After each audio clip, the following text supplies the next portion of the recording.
Odiernamente nel nostro istituto è stato comunicato un caso Covid certificato a carico di una studentessa del plesso di via Lizio Bruno a Montepo e prontamente i referenti d'istituto, referenti Covid, hanno provveduto a far evacuare il plesso in attesa della sanificazione che è stata espletata alle ore 11:30, ragione per cui il plesso domani sarà regolarmente aperto. È chiaro che tutti i soggetti che sono entrati in contatto con la classe, quindi studenti e docenti,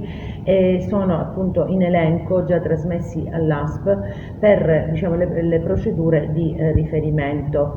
Questo messaggio è riferito soprattutto ai genitori, agli studenti, ma anche ai docenti, affinché si rassicurino circa le procedure che sono state messe in atto, frutto anche di un'organizzazione attenta che già ha predisposto a monte ogni intervento efficace ed